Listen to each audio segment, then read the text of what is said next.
दोस्तों नमस्कार। आज बातचीत के लिए हमारे लिए बहुत सौभाग्य की बात है कि हमारे साथ आज बहुत महत्वपूर्ण हिंदी सेवी और रचनाकार श्री अनूप भार्गव जी मौजूद हैं, हमारे साथ हैं। आपका स्वागत है। नमस्कार सुभाष जी, मेरा सौभाग्य है कि आपसे बात करने का मुझे मौका मिल रहा है।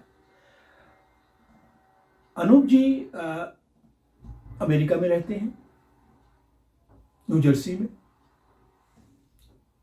कई वर्षों से, अंदाजन मेरे ख्याल में शायद 4 दशक होने को हैं मुझे। अगले साल 40 साल पूरे हो जाएंगे। जी जी जी, लगभग 4 दशक से अमेरिका में रह रहे हैं और मूलतः ये प्रौद्योगिकी के आदमी हैं, टेक्नोलॉजी के। लेकिन ये भी एक बहुत ही प्रसन्नता का विषय है कि ये हिंदी के आदमी हैं। मैं कहूँगा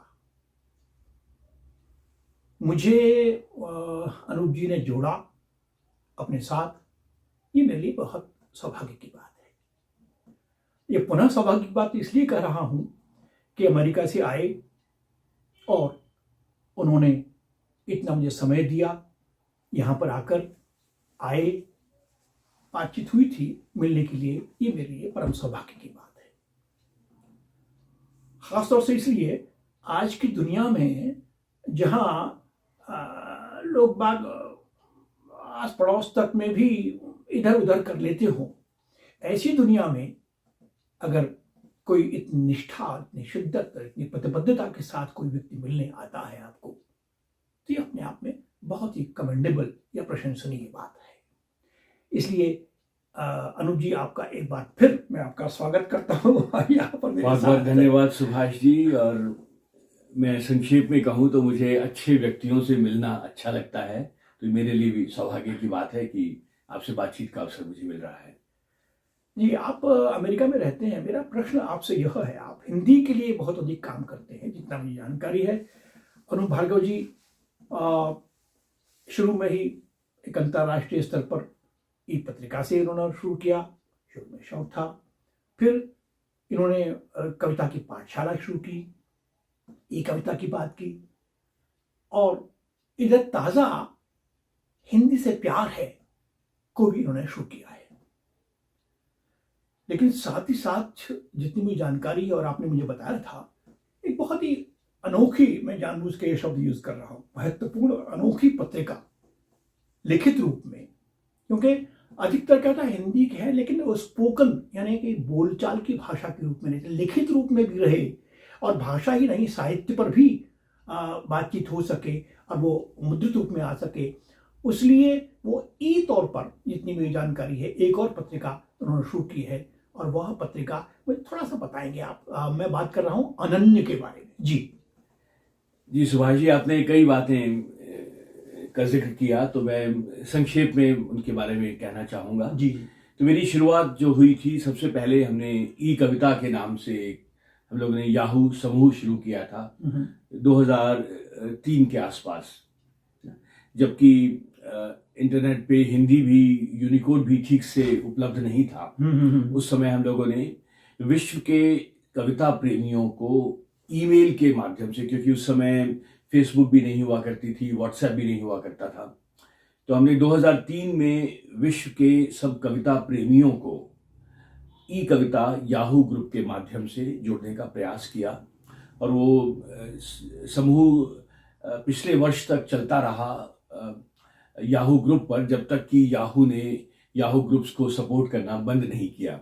याहू, अभी भी आपने शब्द कहा याहू, ये याहू से क्या?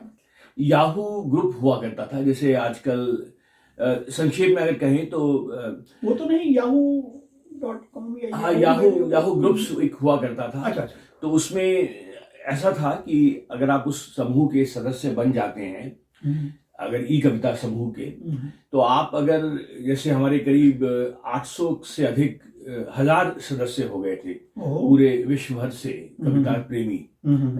तो अगर आप कोई कविता लिखते हैं और उसको आप उन 1000 सदस्यों के साथ बांटना चाहते हैं, तो आपको सिर्फ एक ईमेल करनी होगी ekavita@yahoogroups.com और उस एक ईमेल को भेजने से वो कविता 1000 लोगों तक पहुंच जाएगी, है ना। तो इतना सरल हुआ करता था और फिर वो 1000 लोग अपनी प्रतिक्रियाएं दिया करते थे, वो आप तक पहुंचती थी, वो सुझाव दिया करते थे आपकी कविताओं के बारे में, वो आपको मिलते थे, आपकी कविताओं में को परिष्कृत करने का आपको अवसर मिलता था।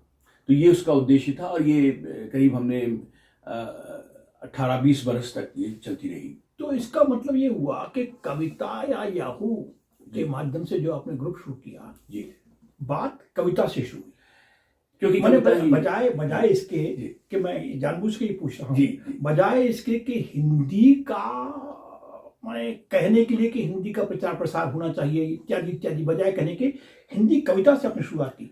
आप सच कह रहे हैं और वो इसलिए कि क्योंकि कविता में मेरी ज्यादा रुचि थी। हाँ, जो कविता से ही मैंने शुरुआत एक उल्लेखनीय बात। मैं यहीं पर पूछना चाहूंगा, पहली कविता आपने कब लिखी हो? बात कविता की आई है तो बात कविता की आई है तो आप मुझे पूरी पुरानी यादों में ले जा रहे हैं। तो मैंने अपनी पहली कविता जहां तक मुझे याद है करीब 8-9 बरस की उम्र में लिखी थी और मेरी पहली कविता प्रकाशित हुई थी एक साहित्यिक पत्रिका में, वो करीब मैं 11-12 बरस का था।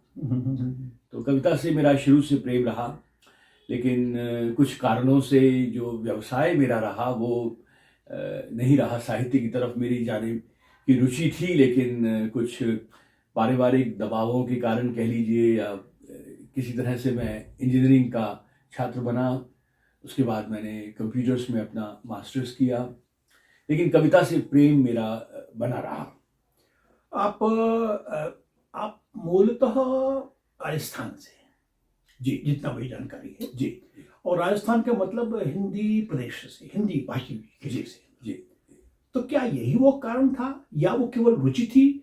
मैं ये बात जानबूझ के पूछ रहा हूँ कि अमेरिका में गए, टेक्नोलॉजी के आदमी हैं, अंग्रेजी ज्यादातर लोग टेक्नोलॉजी के होते हैं, और वहां जाने के बाद जबकि वहां पर जो अंग्रेजी के बाद जो दूसरी भाषा है वो स्पेनिश है, तो आपने इसी कारण से संभवतः अनुमान कर रहा हूं तो कि स्पेनिश की जगह या अंग्रेजी की जगह आपने वो माध्यम चुना जो आपकी रुचि का था, हिंदी। हाँ, स्वाभाविक था कि जो बचपन से मेरी रुचि रही हिंदी कविता में, हिंदी साहित्य में, उसको बनाए रखना जरूरी मैंने समझा। और यहाँ पे एक बात मैं और रेखांकित करना चाहूँगा कि जब आप भारत में रहते हैं तो हिंदी आपके चारों तरफ है। आप बाजार में जाइए वहाँ हिंदी बोली जाती है, काम पे जाइए वहाँ हिंदी बोली जाती है, लेकिन जब आप अपनी जड़ों से दूर हैं तब आपको कुछ प्रयास करने पड़ते हैं हिंदी से अपने आप को जोड़े रखने के लिए। तो ये बात भी रही मेरे दिमाग में, और जहाँ तक स्पेनिश और हिंदी का में से एक को चुनने का सवाल है, वो तो बड़ा सीधा सा उत्तर था उसका कि हिंदी से प्यार है तो हिंदी ही होगी। कि हिंदी वहाँ पर काफ़ी बोली जाती है, या मैंने स्पोकन तो मतलब बोलने वाली भाषा के रूप में तो हिंदी संभवतः हिंदी वो बहुत से लोग भारतीय गए हैं और जो हिंदी बोलने वाले वो गए हैं। ऐसे ही इसी के साथ जुड़ा हुआ सवाल ये है, मेरे जहन में बात आ रही है, जैसे साइनेज होते हैं ना, जी, संकेतक बोर्ड होते हैं, जी, या और कहीं क्या लिखित रूप में भी आपको मिलती है वो हिंदी? हाँ, तो जैसे आप न्यू जर्सी में रह रहे हैं। जी तो नहीं, अच्छा सवाल है और उसका उत्तर थोड़ा सा आपको निराशाजनक मिलेगा कि बात यह है कि जब हम हिंदी की बात करते हैं अमेरिका में तो हमें ये भूल जाना चाहिए कि वहाँ की प्रमुख भाषा तो है नहीं हिंदी। वहाँ के जैसा आपने कहा कि स्पेनिश दूसरी सबसे ज़्यादा बोलने वाली भाषा है, बाद में फ्रेंच है, बाद में और भी भाषाएं हैं। तो जब मैं बड़ा स्पष्ट कहना चाहूँगा कि जब हम अमेरिका में हिंदी की बात कर रहे हैं तो मूलतः हम अमेरिका में जो भारत से गए लोग हैं उनकी और उनके परिवारों में बोले जाने वाली हिंदी की बात कर रहे हैं, है ना। एक और बात मैं यहाँ पे करना चाहूँगा कि अभी पिछले कुछ वर्षों में हिंदी का प्रभाव बढ़ा है, मैं कहूँगा। बहुत अच्छी बात है, बहुत अच्छी बात है, अच्छी बात है।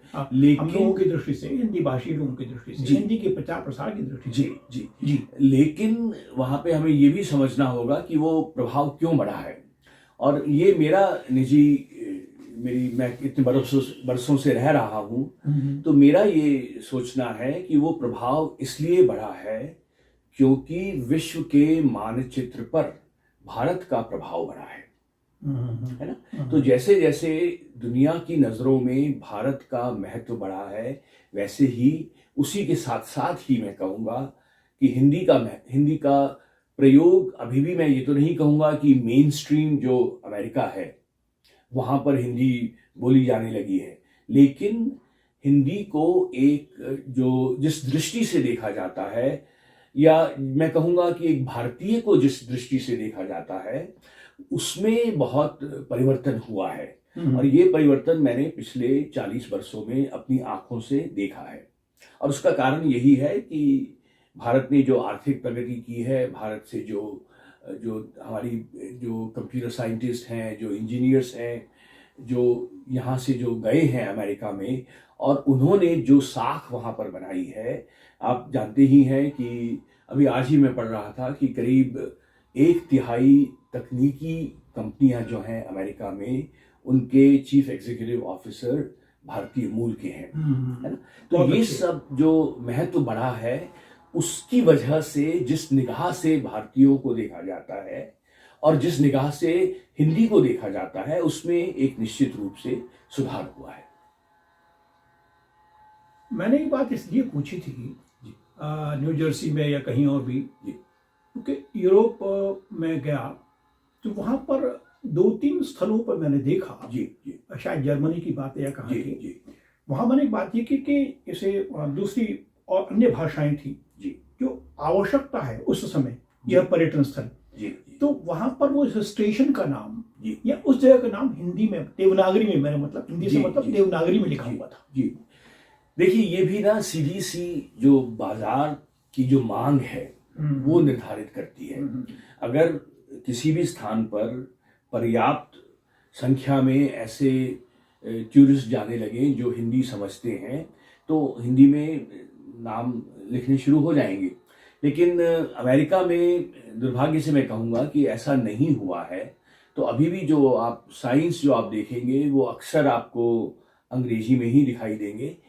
कुछ जगह जहाँ पर सरकार की तरफ से कुछ जो निकलती हैं, सूचनाएं निकलती हैं, तो उसमें एक कुछ नियम सा है उनका कि अगर उस क्षेत्र में कोई भाषा बोलने वाले कुछ प्रतिशत से अधिक हैं, तो उन्हें उस भाषा में उस सूचना को अनुवाद करके देना जरूरी है।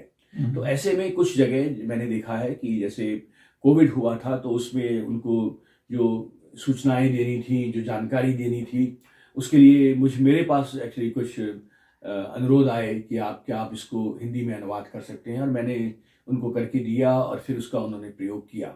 लेकिन जहाँ तक मेन स्ट्रीम मीडिया का सवाल है, जहाँ तक आम आदमी का बोलने का सवाल है, वो हिंदी का बहुत ज़्यादा प्रयोग नहीं है। चाहे वो न्यू जर्सी का वो इलाका हो जहाँ के काफ़ी लोग भारतीय रहते हैं, उसके बावजूद नहीं, वहां पर भी आपको मिल जाएंगे। आप अगर जैसे कुछ एक बोलने में तो मिल जाएंगे ना, बोलने में तो जो आपको बोलना है उसमें तो किसी को रोक नहीं है। अब आप वहाँ न्यू जर्सी में जाएंगे, एक पूरी स्ट्रीट है वहां पर जो कि भारतीय दुकानों से भरी पड़ी है।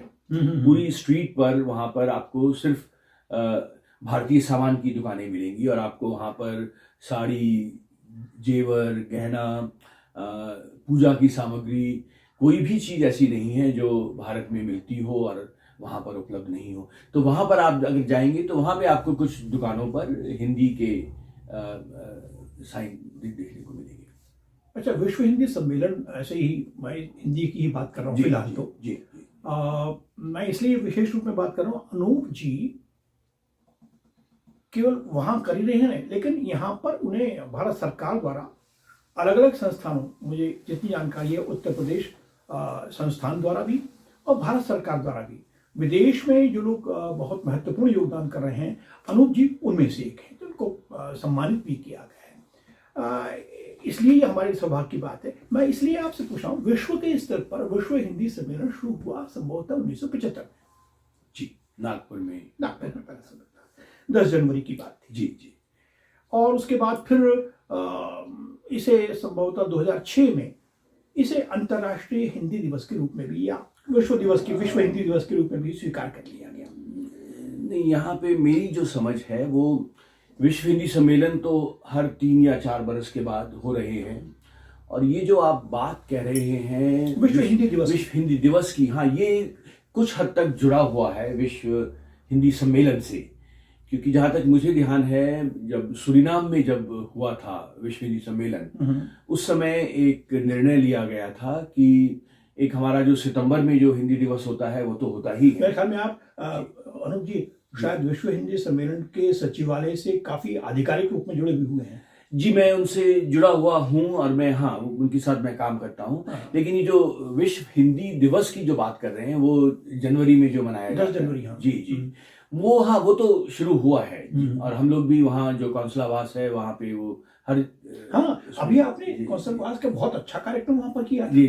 वो क्या था? वो मैं सर जुड़ा हुआ हूँ उनसे, करीब मुझे 30 बरस हो गए हैं। तो वहाँ पर जो कॉन्सुलेट जनरल हैं वो हर 3 बरस में बदल जाते हैं। लेकिन मेरा सौभाग्य रहा है कि मैंने कम से कम 8-9 कॉन्सुलेट जनरल्स के साथ में मैं काम किया मैंने। और जब विश्व हिंदी दिवस को मनाने की बात होती है, हिंदी दिवस को मनाने की बात होती है, तो अक्सर मैं ही उसे संयोजित करता हूँ। और अब आपने कॉन्सुलेट की बात की तो मैं अब आता हूँ जिसके बारे में आप पूछना चाहते थे, जी, अनन्य पत्रिका के बारे में। जी। तो ये कुछ शुरुआत उसकी इस तरह से हुई कि मैं, क्योंकि जो न्यूयॉर्क में स्थित भारतीय कौंसलावास है उनके साथ मैं करीब 25-30 वर्षों से मैं काम कर रहा हूँ। तो एक बार ऐसे ही बातचीत में मैंने उनको सुझाव दिया। मैंने कहा कि आपके जो वेबसाइट है वहाँ पर हजारों लोग आते हैं, तो क्यों ना आप एक हिंदी पत्रिका वहाँ पर शुरू करें। ये बड़ी बात थी। तो जी, उन्हें सुझाव पसंद आया और उन्होंने, जैसे कहते हैं कि बॉल मेरी तरफ ही फेंकी कि उन्होंने कहा कि क्यों नहीं आप ही इसको शुरू करते। जी। तो हमने कहा ठीक है, मतलब कोशिश करते हैं हम लोग। तो हम लोगों ने एक अनन्य नाम से एक पत्रिका को शुरू किया, और पहले हमारा उद्देश्य यही था कि भारतीय कौंसलावास न्यूयॉर्क की साइट से हम लोग उस पत्रिका को निकालें। और जहाँ तक मेरी जानकारी है, किसी भी भारत से बाहर किसी भी आधिकारिक वेबसाइट से निकलने वाली ये पहली हिंदी पत्रिका थी। बहुत प्रशंसनीय बात है। जी, हिंदी के लिए और भारत के लिए बड़ी प्रशंसनीय बात। तो हम लोगों ने, आपका योगदान निश्चित रूप में अतुलनीय है। मैं इसी में पर अनन्य नाम कहाँ से आया? अनन्य नाम हम लोगों ने काफी ब्रेनस्टॉर्मिंग की इसके लिए, और कई अच्छे, मुझे बड़ा, आपको बताऊं, पहली बार जब अनूप जी ने मुझे बताया था, क्योंकि हम लोग व्हाट्सएप पर या फेसबुक के माध्यम से काफी जुड़े हुए हैं, तो मुझे बहुत ही अच्छा लगा था। बल्कि मैंने शायद कुछ लिखकर भी भेजा था आपको। जी, मुझे याद है। और ने अच्छी प्रतिक्रिया मिली है हमें, और मुझे एक आश्चर्य ये हुआ कि इतना सुंदर सा शब्द अभी तक किसी ने चुना क्यों नहीं था। तो हम लोगों ने काफी ब्रेनस्टॉर्मिंग की और कई और भी नाम आए थे। मैंने ये आपके लिए माध्यम से ही ये तय किया गया था, ये शायद हमारे लिए ही सुरक्षित रखा था। जी। तो हम चाहते थे कि कुछ अनन्य काम किया जाए, कुछ अलग तरह की पत्रिका हो, तो उसमें ये मुझे अच्छा लगा शब्द, और हम लोगों ने चुना। इसका क्या फॉर्मेट है अनन्य का? फॉर्मेट मैगजीन का? हाँ, मैं आपको बताता हूँ फॉर्मेट। लेकिन उससे पहले जब आपने नाम की बात की है, तो मैं उसकी जो 2 हम लोगों ने टैग लाइन्स हम लोगों ने चुनी है, उसका भी मैं जिक्र करना चाहूँगा। जी। तो हमने उसका जो मेन टैग लाइन हम लोगों ने रखी, वो हमने रखा कि अनन्य हिंदी की नई उड़ान। तो ये उसके साथ हमारे लोगों पे लगती है।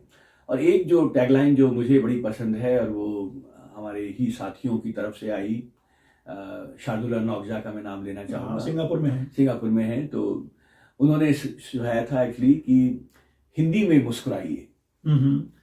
तो फिर हमने कहा कि नहीं, इसको थोड़ा और बढ़ाते हैं, हिंदी में मुस्कुराने की जगह हम कहेंगे अपनी भाषा में मुस्कुराइए। क्योंकि एक हमारा ये था कि हम सिर्फ हिंदी को नहीं लेकर चलना चाहते, हम भारत की अन्य भाषाओं को भी उतना ही सम्मान देते हैं और उनको भी उतना ही महत्व देते हुए उन्हें भी साथ लेकर चलते हैं। ये आपकी बहुत ही महत्वपूर्ण बड़ी बात है कि अन्य भाषाएं भी हैं जी हिंदी से अतिरिक्त। तो हमने कहा अपनी भाषा में मुस्कुराइए। वाह। बहुत तो सुंदर। ये अच्छा, अब आपने जो स्वरूप की बात की जी, तो जी। उसके बारे में हमने 2-3 बातें हमने तय की जब हमने पत्रिका को निकालना शुरू किया। जी। पहली बात तो हमने कहा कि हम इसे पूर्णतः साहित्यिक पत्रिका नहीं बनाएंगे, क्योंकि साहित्यिक पत्रिकाएं बहुत हैं, अच्छी पत्रिकाएं हैं, हम उनसे उनसे उनसे कोई प्रतिस्पर्धा नहीं करना चाहते, बहुत अच्छी पत्रिकाएं हैं। लेकिन जो हम करना चाहते हैं, हम कुछ ऐसा करना चाहते हैं कि उसमें कुछ अलग हो। तो हमने तय किया कि हम उसमें कविता कहानी तो होगी ही, लेकिन उसमें कुछ अलग तरह का भी हम रचनाओं को लेकर आना चाहेंगे। तो जैसे हमने कहा कि हम वहाँ के प्रवास के जो अनुभव हैं उनको हम लोग लेकर आना चाहते हैं, हम कुछ तकनीक के बारे में बात करना चाहते हैं, हम उसमें कुछ कला के बारे में बात करना चाहते हैं। तो कुछ ऐसे विषय चुने कि जो कि सारा अन्य पत्रिकाओं में नहीं मिलते, पहली बात। दूसरी बात हमने कहा, जहाँ तक भाषा का सवाल है वो स्तरीय होनी चाहिए, लेकिन गाह्य भी होनी चाहिए कि सीधे सीधे से समझ में आए। क्योंकि हमारे जो अधिकांश जो पढ़ने वाले हैं वो हम ये मान के चल रहे हैं कि वो हम वैसे तो वैश्विक पत्रिका है जो कि विश्व के हर कोने में पढ़ी जाती है, लेकिन हम उनको भी लेकर चलना चाहते हैं जो भारत वर्षों पहले छोड़ चुके हैं और जो हिंदी से शायद इतने जुड़े हुए नहीं हैं। तो हमने कहा कि उसमें एक संतुलन होगा भाषा में, बहुत कठिन भी नहीं होगी और बिल्कुल बाजारू भी नहीं होगी। तो ये हम लोग, और ये जहाँ एक और मुझे ये भी लग रहा है, जहाँ एक और अपने भाषा के स्तर पर एक संतुलन बनाने की बात रखी जी, मुझे लगता है साथ साथ आप जो उसकी सामग्री है उसमें भी संतुलन की बात। बिल्कुल बिल्कुल, जैसे मैंने कहा कि हम चाहते हैं, और मैं ये भी स्वीकार करूंगा कि जो मैं बात कह रहा हूँ वो हम शायद हो सकता है कुछ बातों को हम अभी इम्प्लीमेंट नहीं कर पाए हैं, लेकिन वो हमारे दिमाग में है और हम जानते हैं कि हमें अपने निर्धारित गोल तक पहुंचने में कुछ समय लगेगा जी, लेकिन हम उससे पूरी तरह वाकिफ हैं और हम चाहते हैं कि विषयों में भी एक संतुलन हो, उसमें कुछ साहित्यिक सामग्री हो, कुछ हल्की फुल्की सामग्री हो, कुछ जैसा मैंने कहा प्रवास के अनुभव हो, उसमें कला हो, उसमें अनुभव हो।